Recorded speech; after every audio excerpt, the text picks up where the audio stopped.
Good afternoon students, welcome to my new channel AD political classes by Seema Arya. बेटा हम MA political science final का paper 1 कर रहे हैं। पॉलिटिकल थ्योरी, राजनीतिक सिद्धांत, इसका सेक्शन 1-2 कंप्लीट हो चुका है। सेक्शन 3 कर रहे हैं हम, उसमें हम एक टॉपिक कर चुके हैं बेटा, समुदायवाद का। सेकंड क्वेश्चन हमारा बनता है उत्तर आधुनिकतावाद क्या है। आइए हम इसके बारे में पढ़ते हैं। उत्तर आधुनिकतावाद बाद में आया, पहले इससे पहले था आधुनिकवाद और उससे भी पहले था आधुनिकवाद से पूर्व यानी पूर्व आधुनिकवाद। तो हम उत्तर आधुनिकवाद समझने से पहले पूर्व और आधुनिकवाद का थोड़ा सा डिस्कशन करेंगे बीच में, ताकि आपको स्टेप बाय स्टेप ये क्वेश्चन समझ में आए। आइए चलते हैं, उत्तर आधुनिकतावाद क्या है।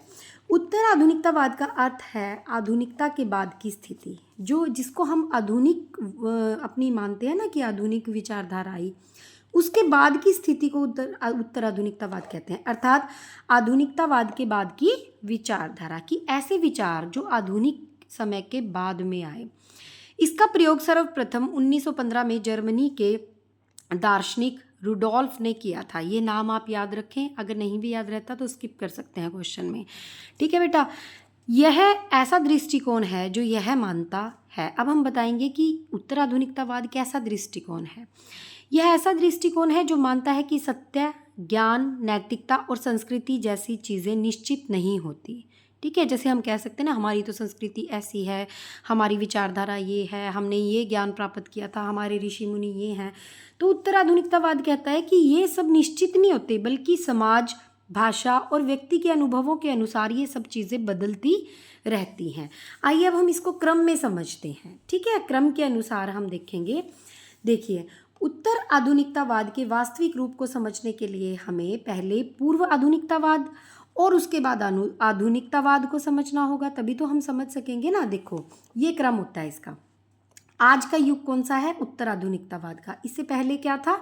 आधुनिकवाद था, और उससे पूर्व क्या था? पूर्व आधुनिकवाद। तो ये क्रम चलता है ऐसे। नंबर 1 पे हम ये पढ़ेंगे, फिर हम पढ़ेंगे आधुनिकवाद कैसे है, फिर हम देखेंगे कि उत्तर आधुनिकतावाद में क्या हुआ। अब सबसे पहले हम पढ़ते हैं पूर्व आधुनिकतावाद क्या है। यह 17वीं शताब्दी से पहले का काल है। मान लो आप इसको जो 16वीं में भी होगा, मान लो 1620 की अगर कोई बात होगी तो वो 17वीं शताब्दी में आएगी, तो ये उसका काल है। इसमें क्या माना जाता था बेटा कि ईश्वर, धर्म और परंपरा को सर्वोच्च माना जाता था, कि ईश्वर, धर्म और हमारी मान्यताएं सब कुछ वही है। उस समय स्वतंत्रता और वैज्ञानिक सोच को सीमित, मतलब इतना सीमित समझना, मतलब उसको इतना ज़्यादा महत्व नहीं दिया जाता था।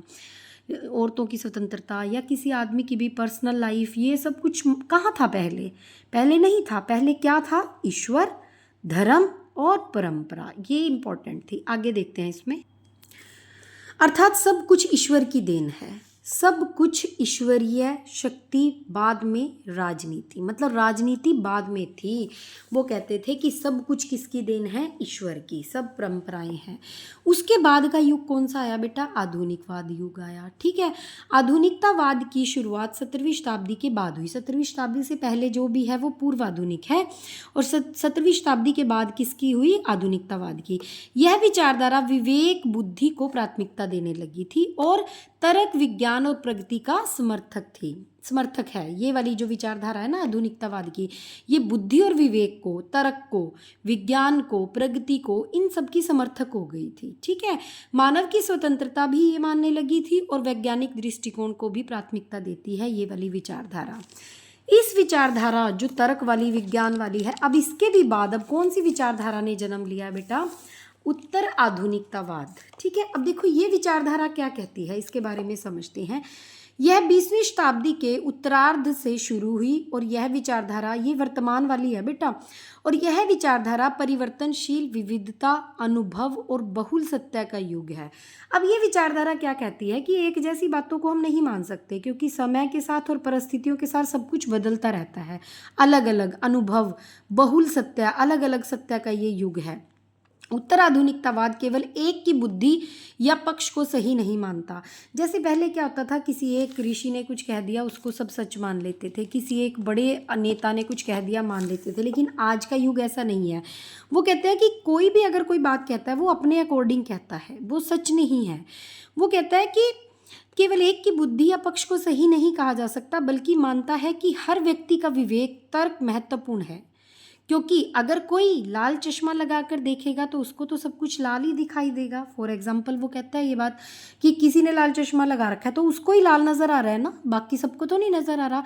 इसलिए हर व्यक्ति की बात विवेक है और तर्क है, उन सब की बातों का महत्व है। ये कौन कहता है? उत्तराधुनिकतावाद। ठीक है।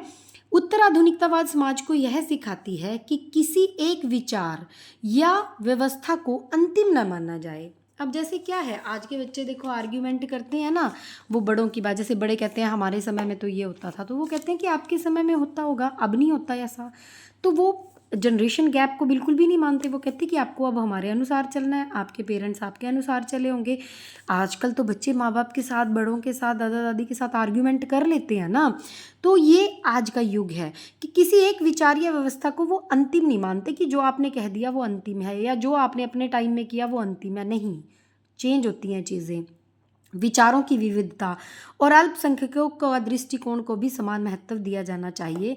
यह उच्च संस्कृति और लोक संस्कृति के बीच के भेद को अस्वीकार करता है। ये क्या कहता है कि जो आप बड़ी बड़ी संस्कृति की बात करते हैं और ये एक हमारी साधारण सी लोक संस्कृति होती है कि जिस एरिया में हम वहाँ रहते हैं वहाँ की जो है उसको क्या कहता है, ये अस्वीकार करता है। ये कहता है कि सिनेमा, मीडिया, फैशन आदि को भी विचार का हिस्सा ये मानता है। देखो आज के बच्चे हैं फैशन में, मीडिया में, सिनेमा में बिल्कुल इंपॉर्टेंस देते हैं हर चीज़ को, और पुराने लोग क्या कहते हैं, ये बिगाड़ रहे हैं। तो ये कॉन्ट्राडिक्शन आती है। ये कहता है कि हम नहीं मानते किसी भी भेद को। ये कौन सी है? उत्तराधुनिकतावाद। आगे देखिए, आगे बेटा हम इस चार्ट से समझते हैं कि इसके महत्व, उत्तराधुनिकतावाद के प्रमुख बिंदु कौन कौन से हैं। एक तो ये महान वृत्तांत में विश्वास नहीं करते, बड़ी बड़ी बातें महान वृत्तांत में, ये उत्तराधुनिकतावाद इसमें विश्वास नहीं करता। अति यथार्थता पर विश्वास करते हैं। यथार्थ मतलब जो सत्य है, सच है, तर्कपूर्ण है, उसमें विश्वास करते हैं। सत्य संस्कृति बुद्धि को स्वीकारता है, ये सच को, अपनी जो संस्कृति है और बुद्धि में विश्वास करता है। और आधुनिकतावाद के बुद्धिवाद, व्यक्तिवाद के विरुद्ध है। जो आधुनिकतावाद की बातें हैं ना, उत्तर आधुनिकवाद से पहले का टाइम जो था, आधुनिकतावाद की जो बुद्धिवाद था या व्यक्तिवाद था, उसके ये विरुद्ध है। ठीक है, ये एक मुख्य बिंदु आप इस चार्ट से आप अपनी बात को एक्सप्लेन कर सकते हो और ये बड़ा अट्रैक्टिव लगता है। अगर 16 नंबर आपको क्वेश्चन में चाहिए तो आपको इस तरह से रिप्रेजेंट करना पड़ेगा क्वेश्चन। आइए अब इसकी कौन कौन सी हमने विशेषताएं पढ़नी है उत्तराधुनिकतावाद की। इसमें इंट्रोडक्शन पार्ट बेटा आपने ऐड करना है जो मैंने फर्स्ट वीडियो में करवाया है। ठीक है, अच्छा, उत्तर आधुनिकतावाद की जो विशेषताएं हैं, वो जो इंट्रोडक्शन पार्ट है, समुदायवाद है, वो इसी सेक्शन के क्वेश्चन है बेटा, थर्ड के, वो भी आपने करने हैं। मैं ये कहना चाहती थी, ये अलग क्वेश्चन है सेकंड उत्तर आधुनिकतावाद, लेकिन समुदायवाद की इंट्रोडक्शन और समुदायवाद की विशेषताएं एक क्वेश्चन मैंने कंप्लीट करवा रखा है। आप उसको इस सेक्शन की, इस प्लेलिस्ट की वीडियो 1, 2 में कर सकते हैं। ये 3 क्वेश्चन करोगे तब जाके आपका ये थर्ड सेक्शन कंप्लीट होता है, मतलब इसमें से क्वेश्चन आपका 100% बन जाएगा। उत्तर आधुनिकतावाद की विशेषताएं क्या हैं? अब देखो इसको याद कैसे करना है, इसको मैंने नोट डाला है, BSSTV, ये वर्ड याद कर लो, BSSTV। इससे क्या होगा बेटा, देखो बी से क्या है, बुद्धिवाद की अस्वीकृति, एस से क्या है, स्थानीय वृत्तांत, और फिर एस से क्या है, सकलता की, सफलता नहीं है ये, सकलता की अस्वीकृति, फिर टी से क्या है, तत्ववाद का विरोध करता है, फिर वी से क्या है, विखंडन। ऐसे तो आपको ना ये याद नहीं रहेंगे, आप क्या याद करोगे, BSSTV, उससे आपको याद आएगा कि बी मतलब बुद्धिवाद की अस्वीकृति, एस मतलब स्थानीय वाला है, फिर एस मतलब सकलता वाला है, फिर टी मतलब तत्ववाद है, फिर वी मतलब विखंडन है। आगे इसको एक्सप्लेन करेंगे अभी। देखो बेटा, बुद्धिवाद की अस्वीकृति में क्या कहता है ये, उत्तर आधुनिकतावाद विचारक लेखक की व्याख्या विमर्श के माध्यम से करता है कि जो उत्तर आधुनिकतावाद के विचारक है ना, वो जो भी लेखन करते हैं उसकी व्याख्या विचार विमर्श के माध्यम से करता है। वो यह कहता है कि किसी भी कथन या विमर्श का कोई निश्चित अर्थ नहीं होता, प्रत्येक समय में एक विशेष समाज का अपना एक सत्य होता है। वो कहता है कि जैसे एक समाज है, आज के टाइम का है, उसकी अपनी विचारधाराएं हैं, उसके अपने विचार विमर्श हैं, वो सत्य नहीं है, क्योंकि उसके बाद का जो समाज आएगा वो चेंज होके आएगा। उसकी जैसे पीढ़ियों को ले लो, आपके दादाजी का टाइम कुछ और था, फादर के टाइम अब कुछ और था, और आपके टाइम में सारी चीज़ें डिफरेंट हैं। अब आपके टाइम में एंड्रॉयड फ़ोन का ज़माना है, चैट जीपीटी का ज़माना है, इतने सारे गूगल पे आप कुछ भी बैठे बैठे सर्च कर लेते हो, लेकिन आपके फादर का टाइम वो नहीं था, उससे भी अलग आपके दादाजी का टाइम था। तो वो कहता है कि निश्चित ही नहीं है कोई भी बात। प्रत्येक समय में एक विशेष समाज का अपना एक सत्य होता है जिस पर आधारित विमर्शों की रचना होती है। यह विमर्श सत्य है अथवा असत्य है, कि सच है या झूठ है, विचारणीय करने योग्य है या वैज्ञानिक है, तार्किक है या अतार्किक है। यह बात तो महत्वपूर्ण है ही नहीं कि क्या सच है क्या झूठ, बल्कि महत्वपूर्ण बात क्या है कि यह उस सामाजिक प्रक्रिया की समीक्षा की जाए जिसके फलस्वरूप इन विमर्शों से कथनों का निर्माण हुआ। वो कहता है कि जो ये समय के अनुसार चेंज होती बातें हैं, इन बातों का इम्पोर्टेंस नहीं है। आपको ये देखना चाहिए कि अगर उस समय में ये बातें थी, आपके दादाजी के टाइम पे ये बातें थी, उस समय सामाजिक प्रक्रिया कैसी थी उसकी समीक्षा करनी ज़रूरी है। ये कहता है उत्तराधुनिकतावाद। उत्तराधुनिकतावाद ये नहीं कहता कि आपके दादाजी क्या कह रहे हैं, नहीं, वो ऐसा क्यों कह रहे हैं, उनके समाज में ऐसा क्या कारण था कि उन्होंने ये बातें अपनाई। अब देखो, आप अगर प्रथाएं ले लो हमारे भारतीय जो जितनी भी हैं, उनके पीछे भी समय के अनुसार कुछ ना कुछ कारण रहा था। ठीक है, अब आगे देखिए, अगला टॉपिक है आपका स्थानीय वृत्तांत। इसके बारे में पढ़ेंगे कि स्थानीय वृत्तांत का मतलब क्या है। उत्तराधुनिकतावाद उन नवयुवकों का समूह है जो आधुनिकतावाद के पिंजरे से बाहर आने के लिए आतुर है। आधुनिकतावाद मतलब उत्तर आधुनिकतावाद से पहले का। ये विखंडन के समर्थक हैं। ये क्या करते हैं, हर चीज़ का खंडन विखंडन करते हैं। और विखंडन का मतलब क्या होता है कि किसी चीज़ को टुकड़ों में बांट के उसको समझना। ये नहीं है कि ये मानते नहीं है, उसको समझने की कोशिश करते हैं। अपनी स्थानीय संस्कृति में ये जीना चाहते हैं। इस कारण यह विचारधारा सदैव हमारी जैसे नेशनल या इंटरनेशनल जो हमारी संस्कृति बनी हुई है उसमें विश्वास नहीं करते। ये स्थानीय, जो जिस स्थान पे कोई बच्चा रह रहा है वो अपने स्थान के अकॉर्डिंग उसी के संदर्भ में होती है ये विचारधारा। भारत में भी पिछले 1 दशक से स्थानीय उभर कर सामने आई है। देखो अब कैसे आपको पता चलेगा, क्योंकि अब लोग स्थानीय स्तर पर अपनी पहचान बनाना चाहते हैं। जैसे राजनीति अब स्थानीय राजनीति हो गई है। अब देखो, ज़्यादा इम्पोर्टेंस ना अपने आसपास के एमएलएज को देते हैं। अब देश वाली चीज़ें ख़त्म हो गई हैं, स्थानीय चीज़ों पे ज़्यादा ध्यान देने लग गए हैं। जैसे आदिवासी अपनी संस्कृति को पुनर्जीवित करना चाहते हैं। इसी कारण यहाँ अब क्षेत्रवाद और जातिवाद भी बढ़ा है। ये इसमें लिखा नहीं है, लेकिन क्षेत्रवाद बढ़ता जा रहा है। जैसे हरियाणा के हैं वो हरियाणा को इम्पोर्टेंस देने लगे हैं, पंजाब के हैं तो वो पंजाब के बारे में ज़्यादा बात करते हैं। नेशनलिटी ख़त्म हो रही है और स्थानीय चीज़ों पे ज़्यादा ध्यान दे रहे हैं। ये है हमारे उत्तर आधुनिकतावाद की स्थानीय विचारधारा। आगे आता है बेटा सकलता की अस्वीकृति। अब देखो, सकलता का अर्थ पूरे समाज से है। उत्तर आधुनिकतावादी विचारक सकलता को अस्वीकार करते हैं। उनका तर्क है कि कोई भी लेखक अब कभी भी संपूर्ण समाज को एक साथ नहीं समझ सकता। वो इसका विरोध क्यों करते हैं, क्यों इसको करते हैं। सकलता का मतलब होता है पूरे समाज की, संपूर्ण समाज की बात। वो कहते हैं कि कोई भी एक व्यक्ति पूरे समाज को बता ही नहीं सकता, क्योंकि समाज में अनेक विविधताएं हैं, अनेक संस्कृतियां हैं और अनेक जीवन पद्धतियां मौजूद हैं। तो कैसे एक पूरे समाज के लिए बात सही हो सकती है। तो वो इसका क्या करता है, विरोध करता है, अस्वीकार करता है। उसके बाद आता है तत्ववाद का विरोध।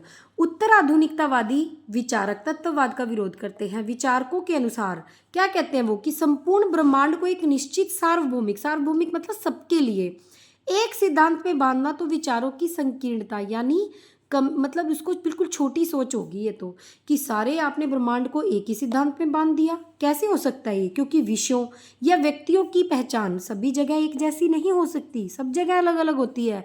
इनका स्वरूप स्थानीयता पर आधारित होता है। स्थानीयता का मतलब क्या है, अर्थात समय व स्थान के बदलने पर इनके स्वरूप में भी परिवर्तन होना प्रारंभ हो जाता है। तो एक तो ये है बेटा। इसके बाद तत्ववाद का विरोध, एक होता है विखंडन। अब विखंडन से क्या मतलब है कि विखंडन का अर्थ है कि किसी विचार या ग्रंथ के छिपे हुए अर्थ। विखंडन का मतलब बेटा ये नहीं है कि उसको बिल्कुल मानने से। विखंडन का अर्थ होता है यानी टुकड़ों में बांट कर उसको समझना। विखंडन मतलब उसके अलग अलग पार्ट्स बना के उसको समझना किसी बात को। ये है इसका मतलब, कि वो कहते हैं कि सब ग्रंथों के पीछे अर्थों और विरोधों में, सत्य में, परंपरा में और भाषा के भीतर छिपे हुए असमानता और सत्ता को उजागर करना, क्योंकि हर ग्रंथ या सिद्धांत के भीतर कई अर्थ छिपे हुए होते हैं।